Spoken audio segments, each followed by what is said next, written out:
Imagine moving into a quiet, picture-perfect neighborhood, only to realize it hides a dark secret. One billionaire thought his money guaranteed peace, but the local HOA had other plans. Strange fines, silent whispers, petty power plays designed to push him out. But when a small incident involving his maid's young son spiraled into chaos, he decided to run a little test by pretending to sleep and secretly watching everything unfold. What he discovered that night left him frozen.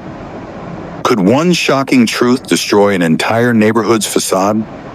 At first glance, the community of Maplewood Estates seemed like the perfect place to live, a pristine little paradise, tucked behind tall, ivy-covered gates. Manicured lawns, gleaming driveways, and identical pastel-colored homes lined both sides of the winding streets. Children rode their bicycles freely, while neighbors waved warmly at one another as though nothing bad could ever happen there. To an outsider, Maplewood looked peaceful. But beneath the surface, the Homeowners Association, the HOA, quietly dictated nearly every detail of life here. From the shade of your mailbox to the number of flowers in your front yard, nothing escaped their rulebook. Most residents complied without question. Some even found comfort in the strict regulations, believing they kept the neighborhood exclusive and high value. But for Daniel Whitmore, one of the wealthiest homeowners in the community, things weren't so simple. Daniel wasn't your average resident. A self-made billionaire in his late 40s, he had purchased the largest home in Maplewood Estates, a sprawling modern mansion perched at the end of a cul-de-sac with glass walls overlooking a private garden and an infinity pool shimmering under the sun. For Daniel, this house wasn't just a status symbol.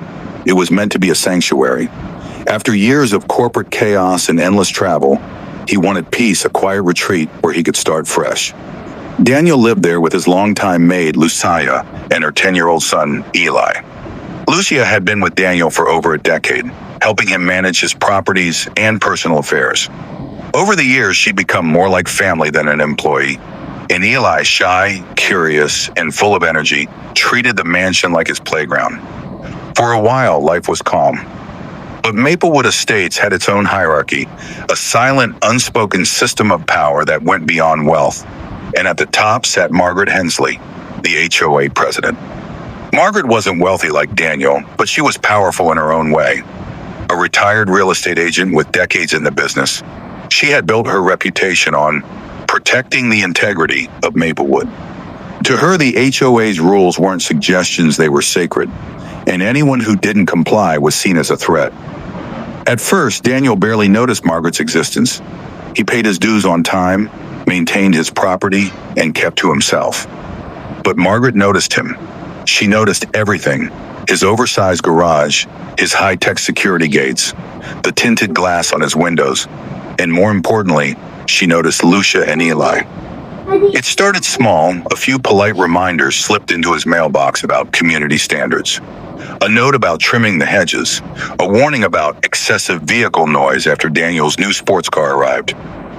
Nothing alarming, just the kind of messages you expect from a slightly overbearing HOA. Daniel ignored most of them, assuming they were automated notices sent to everyone. But then came the letter that changed everything. One warm Friday afternoon, Daniel returned home to find an official HOA envelope taped to his front door. Inside was a formal complaint. Residents have reported unsupervised minors entering restricted community areas and engaging in behavior inconsistent with Maplewood's family standards. Continued violations will result in fines and potential disciplinary action by the HOA board. Daniel read it twice, confused. Unsupervised minors? The only child living in his home was Eli, and Eli never wandered off without Lucia's supervision at least. That's what Daniel believed. When he asked Lucia about it, she was just as shocked. She explained that Eli had spent most of his afternoons inside, drawing, reading, and occasionally playing in the private garden nowhere near the restricted areas mentioned in the letter. But the HOA claimed otherwise. Within days, more complaints followed. Eli leaving toys on the lawn, Eli disturbing neighbors with loud laughter, Eli allegedly damaging a flower bed near the community park. Daniel knew these accusations didn't add up, but the HOA escalated quickly, sending fines and even scheduling a mandatory disciplinary meeting. What struck Daniel most wasn't the letters themselves, it was the tone. There was no courtesy, no willingness to discuss the situation. It felt like a direct attack, a deliberate effort to make life uncomfortable. And deep down, Daniel began to suspect this wasn't really about Eli at all. As the weeks passed, subtle signs of tension spread through the neighborhood. The same neighbors who used to smile and wave suddenly avoided eye contact. Conversations seemed to pause when Daniel walked by. Whispers traveled faster than facts, and Daniel couldn't shake the feeling that someone or maybe several people wanted him gone. Margaret, however, stayed quiet. Too quiet. While the HOA sent letter after letter, she maintained a polite distance, as if she wanted her hands clean. But Daniel knew better. This had her fingerprints all over it. Then came the day everything changed. One evening, Daniel overheard two neighbors chatting near his driveway.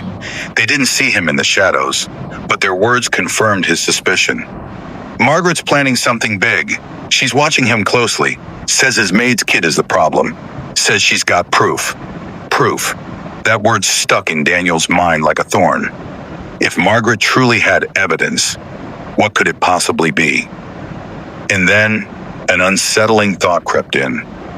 What if Margaret wasn't after fines, rules, or appearances? What if she was after something far more personal control? That night, Daniel made a decision. He would stop reacting and start watching. He needed to know exactly what Margaret and possibly the HOA were trying to do. So he devised a plan. If they were monitoring his home, he'd monitor them right back. But first, he needed to run one small silent test one that would involve the person at the center of the accusations, Eli. Daniel would pretend to sleep one night while secretly recording everything that happened in the house, the yard, and even the street outside. If someone was targeting Eli, they'd reveal themselves soon enough. He had no idea that the night he pressed record would be the one that changed everything, and that what he would discover wouldn't just shock him, it would shake the entire neighborhood to its core. Because in Maplewood Estates, secrets had a way of destroying people. The following week in Maplewood Estates unfolded like a slow-burning nightmare for Daniel Whitmore. What began as subtle irritation, a few warning letters, and whispered gossip had transformed into a relentless campaign against him and his home. Every morning, a new HOA notice appeared taped neatly to his front door, each one thicker, colder, and more aggressive than the last. The first was a $500 fine for unsupervised minors loitering in restricted community spaces. 2 days later came another $750, this time citing property damage caused by minor residents. By the end of the week, Daniel owed the HOA over $2,000 in penalties, all tied to a 10-year-old boy who spent most of his afternoons quietly drawing superheroes in the living room. Something wasn't right. Daniel kept his cool at first, choosing to handle the situation privately rather than publicly escalating. He installed additional security cameras around his property, one hidden above the front door, another in the side garden, and two facing the driveway. If Eli had truly been wandering off into restricted areas, the footage would prove it. But the cameras showed nothing unusual. No mischief, no wandering, no damage. And yet the fines kept coming. The HOA's silent pressure. Daniel reached out to the HOA office to request a formal meeting, expecting a civilized conversation. But what he encountered was a stone wall of bureaucracy. The HOA's receptionist, Paula, politely deflected his questions. Mr. Whitmore, all reports are verified before notices are issued. If you believe there's been a mistake, you can appeal the decision at next month's board meeting. Next month? Daniel pressed. I'm being fined thousands of dollars right now. Paula hesitated for a moment, then lowered her voice. Between you and me, Margaret doesn't like exceptions. It's better to just comply. Daniel hung up the phone with his jaw clenched. Margaret again. Every road led back to her. The mysterious neighbors. That evening, while reviewing his security footage, Daniel noticed something odd. At exactly 2:13 a.m., a man in a gray hoodie walked past his driveway, stopped for a moment near the garden, and then disappeared into the shadows. The figure didn't belong to any of the nearby homes Daniel recognized. 2 nights later, it happened again. Same time, Same hoodie, same deliberate pace. This wasn't a casual evening stroll, someone was watching his property. Worse, the following morning, Daniel found a bright yellow HOA violation slip on his porch, accusing him of leaving trash bins exposed overnight. But Daniel knew for a fact his bins had been stored properly. It felt coordinated, as though someone was manufacturing violations to build a case against him. Eli at the center. By now, Eli could sense the growing tension, and he started avoiding the common park where he used to play. He told Lucia he overheard kids whispering about him. That's the boy who ruins people's gardens. Margaret says his mom's going to get fired. Lucia, usually calm and composed, became visibly shaken. She began double-checking every rule in the HOA handbook, making sure Eli never so much as stepped outside the designated walkways. But despite her efforts, the complaints escalated. One letter accused Eli of defacing HOA property because chalk drawings were found near the community found drawings of superheroes, almost identical to the sketches Eli kept in his notebook. Daniel was furious. He checked the security footage from that night Eli was inside the house the entire time. Someone was framing him. And Daniel had a sickening feeling about who was behind it. Margaret makes her move. At the next HOA community gathering, Daniel attended in person, determined to confront the rumors quietly. He kept to the back, watching Margaret float effortlessly between groups of neighbors, whispering into their ears with a polite smile plastered on her face. Every so often, someone would glance at Daniel, their expressions shifting from polite neutrality to subtle disdain. By the time the meeting ended, the message was clear. Margaret was poisoning the entire community against him. As Daniel approached her, she turned, her smile tight and sharp. "Mr. Whitmore," she said sweetly, "I do hope Eli's situation is under control." Daniel stared at her, measuring his response. But before he could speak, she leaned closer and whispered so only he could hear. "We like quiet neighbors here." Then she walked away. That night, Daniel sat alone in his kitchen long after everyone had gone to bed. Margaret's words echoed in his mind. This wasn't about fines or playground chalk. This was personal, the breaking point. The next morning, Daniel woke to find a final notice taped across his front door in bright red ink. Failure to resolve violations will result in legal action and potential removal from the Maplewood community. The threat was explicit now. Margaret wasn't just pressuring him. She was building a case to push him out completely. Daniel needed answers, and he needed them fast. That afternoon, he drove past the HOA office and noticed something peculiar. Margaret's car parked outside, with the trunk partially open. Inside, Daniel spotted stacks of sealed envelopes, each one labeled with resident names, including his. He couldn't prove it yet, but his gut screamed that Margaret was orchestrating something larger than a few petty fines. The plan. That evening, Daniel called Lucia into the study. "I need to know what's happening around this house," he said, his voice steady but low. "They're watching us, and they're blaming Eli for things he hasn't done." Lucia frowned. "What do you want to do?" Daniel outlined his plan. He would pretend to fall asleep in the living room while setting up hidden cameras inside and outside the property. He wanted to catch whoever was creeping around late at night and find out once and for all if Margaret or someone working for her was behind the harassment. Lucia hesitated but eventually agreed. If someone was targeting her son, they deserved to be exposed. That night, Daniel hid 3 tiny cameras inside the house, one in the hallway leading to Eli's room, one near the back door, and one in the living room where he'd stage his nap. He also activated the exterior cameras and synced them to his phone. Then everything was ready. The first night, at 11:48 p.m., Daniel reclined on the sofa, dimmed the lights, and closed his eyes, feigning sleep. Minutes stretched into hours, and the silence felt suffocating. Just as he began wondering if his suspicions were misplaced, the motion sensor outside pinged softly on his phone. A figure appeared on the driveway camera, the same hooded man from before. This time, Daniel watched closely as the man crept along the side of the house, stopping directly beneath Eli's bedroom window. The man bent down, fiddled with something, and then disappeared into the shadows. Daniel's pulse quickened. What was he doing there? But before Daniel could react, the living room camera picked up movement inside the house. The shocking intrusion. Daniel stayed perfectly still, his breathing steady, as soft footsteps echoed down the hallway. Whoever it was, they were inside his home now. The figure passed the living room slowly, pausing just long enough to glance at Daniel's seemingly sleeping body before heading toward the back door.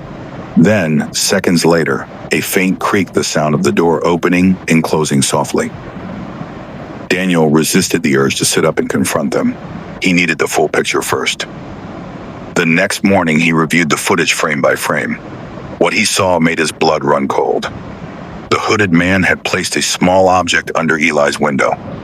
Minutes later, the same figure entered through the back door using a key. And in the hallway camera, when the intruder briefly lifted his head, Daniel recognized him instantly. It wasn't a stranger. It wasn't another neighbor. It was one of Margaret's closest HOA board members. The trap tightens. Daniel's suspicions solidified into certainty. Margaret wasn't just enforcing rules, she was orchestrating a calculated plan to remove him from Maplewood, and she was using Eli as leverage to make it happen. But why? What did she stand to gain? Daniel had theories: envy, power, control, but he needed evidence solid enough to dismantle Margaret's entire operation. And now, with footage of an HOA board member trespassing onto his property, he had leverage of his own. What he didn't know, however, was that Margaret had anticipated his next move. Because the following day, an anonymous letter arrived in his mailbox, no envelope, just a folded sheet of paper with a single line. "Stop digging, or you'll regret it." Daniel stared at the words, his jaw tightening. He wasn't stopping. Not now. If Margaret thought he was going to back down, she didn't know who she was dealing with. Daniel Whitmore had endured weeks of harassment, fines, and whispered accusations, but after uncovering the security footage of the HOA board member trespassing into his home, everything changed. This was no longer about petty rules or childish complaints. This was war. Armed with the evidence, Daniel called an emergency HOA board meeting, something residents rarely dared to do without Margaret's blessing. The request itself was bold, but the moment Daniel entered the community hall that evening, he could feel the tension simmering in the air. Rows of neighbors sat stiffly in metal chairs, murmuring among themselves. Margaret stood at the front, perfectly composed, flanked by her loyal board members, including the same man Daniel had caught sneaking into his home. "Mr. Whitmore," Margaret greeted, her tone sharp but polite. "This meeting is for constructive discussion, not personal attacks." Daniel ignored her. He placed a small laptop on the table, connected it to the projector, and pressed play. The screen lit up with grainy night footage. The hooded man creeping into Daniel's driveway at 2:13 a.m. The same man slipping a strange device under Eli's bedroom window. Moments later, the back door unlocking, and the man entering Daniel's home with a key. Finally, the hallway shot where his face was briefly exposed clear enough to identify him. Gasps erupted across the room. Margaret's composure faltered for the first time. Her board member, visibly sweating, shifted uncomfortably in his chair. Daniel turned to the crowd, his voice low but cutting. "Margaret's board has been trespassing on my property, planting evidence, and blaming a 10-year-old boy to justify fines and harassment. This isn't about community standards. This is about power, control." The neighbors erupted into chaos, some demanding answers, others shouting for Margaret to step down. Margaret slammed her hand on the podium, her mask cracking. "You don't understand. You don't know what's at stake here," she shouted, her voice trembling. Daniel narrowed his eyes. "Then enlighten us, Margaret. Tell the entire neighborhood why your board member was inside my home at 2 a.m. She hesitated just long enough for the silence to feel like thunder. Then finally she snapped. "This neighborhood isn't yours, Daniel," she spat, venom dripping from every word.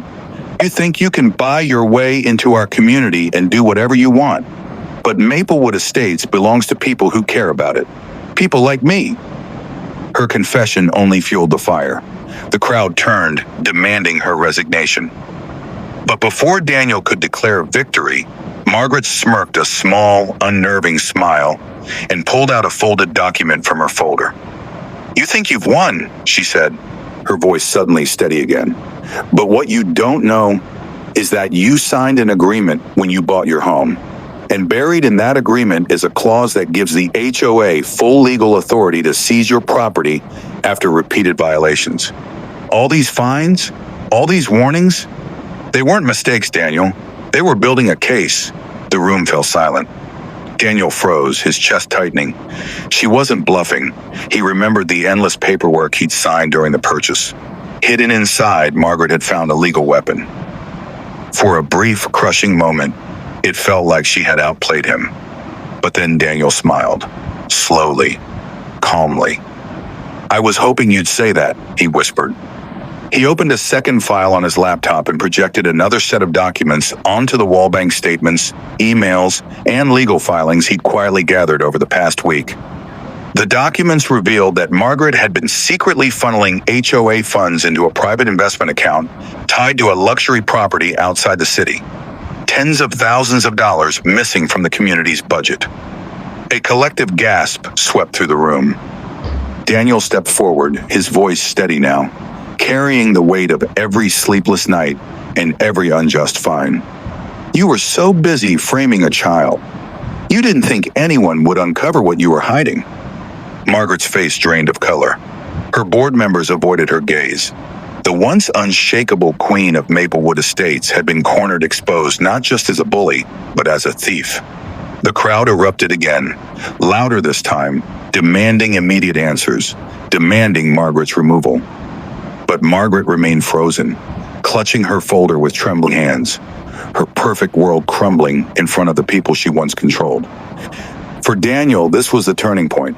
He wasn't just fighting back anymore, he was winning. But deep down, he knew one thing: Margaret wasn't finished. Because when people like Margaret lose power, they become dangerous. And as Daniel left the meeting that night, his phone buzzed with a message from an unknown number. A single sentence glared back at him. "This isn't over." Daniel stared at the screen, his jaw tightening. If Margaret wanted a war, she just got one. The boardroom erupted into chaos. Shouts bounced off the walls of the Maplewood Community Hall as Daniel calmly packed up his laptop, refusing to look at Margaret again. He didn't need to. The truth was out now, and there was no undoing what had just happened. Some residents demanded an immediate vote to remove her as HOA president. Others wanted the police involved right away. But Margaret, pale and trembling, gathered her folder and stormed out without a word, her heels clicking furiously against the tile floor.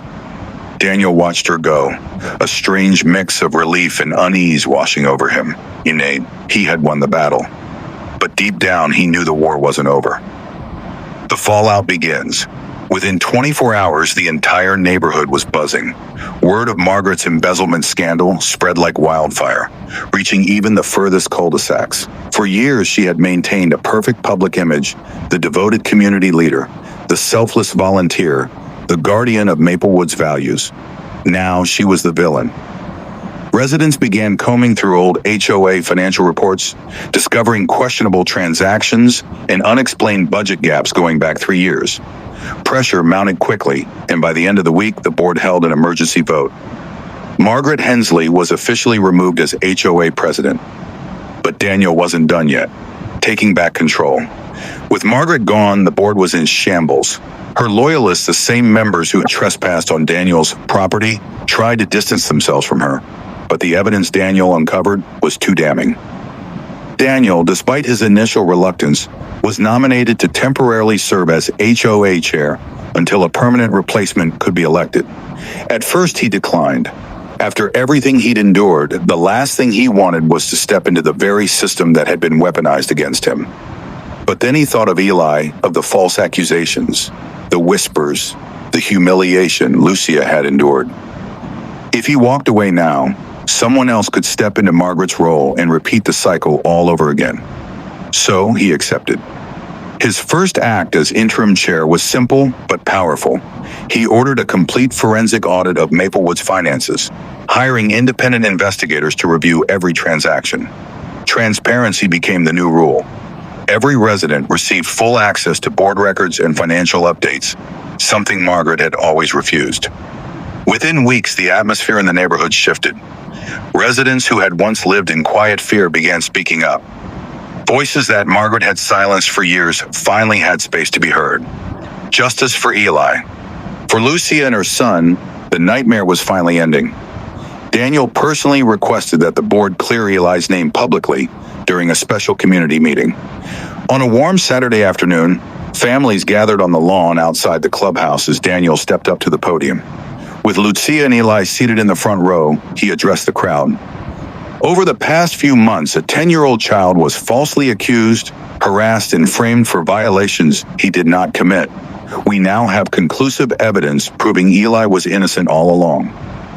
He paused, letting the words sink in. Eli deserves an apology not just from this board, but from every single one of us who allowed Margaret's lies to spread unchecked. One by one, neighbors came forward to apologize to Lucia and Eli. Tears flowed, tension dissolved, and for the first time in months, Eli smiled, a genuine, unguarded smile that reminded everyone he was just a child caught in the middle of an adult power struggle. Margaret's final play. Just when the neighborhood thought the nightmare was over, Margaret struck back. 3 weeks after her removal, Daniel received a thick envelope delivered by courier.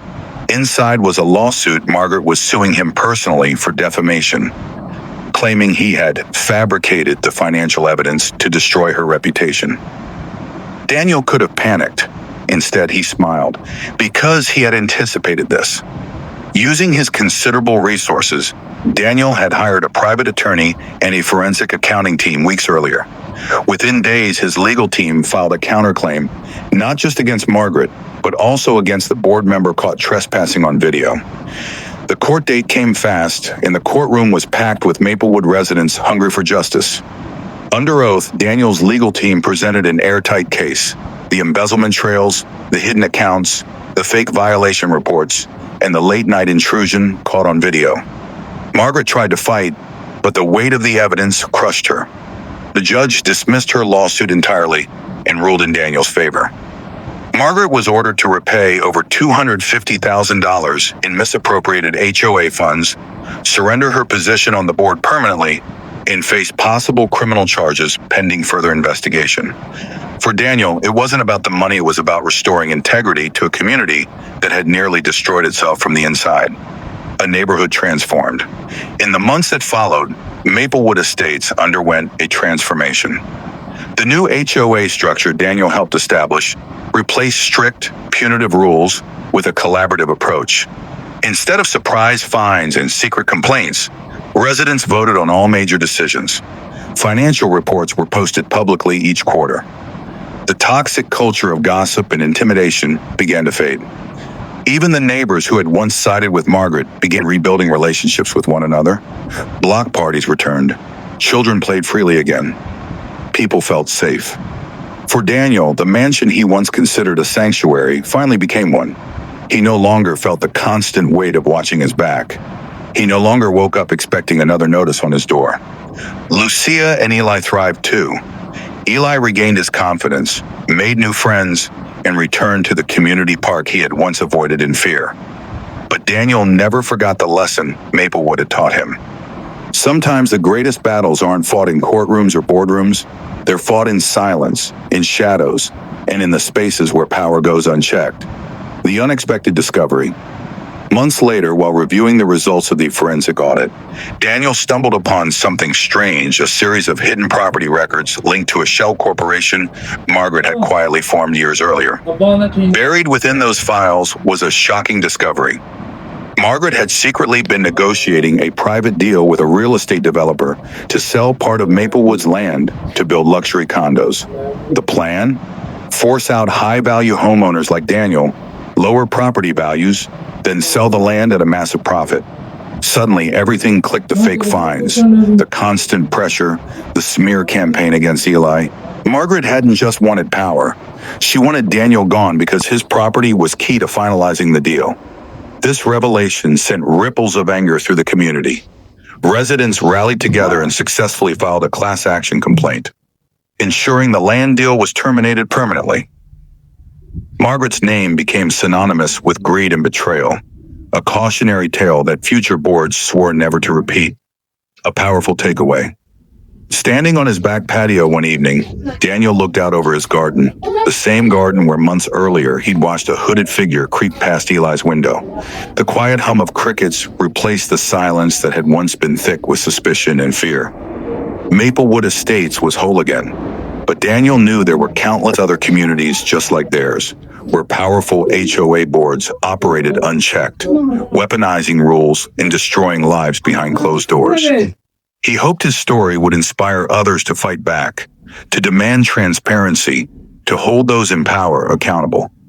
And as he sipped his coffee under the fading sunset, his phone buzzed with a notification, a community forum post titled, "How One Man Saved Maplewood Estates."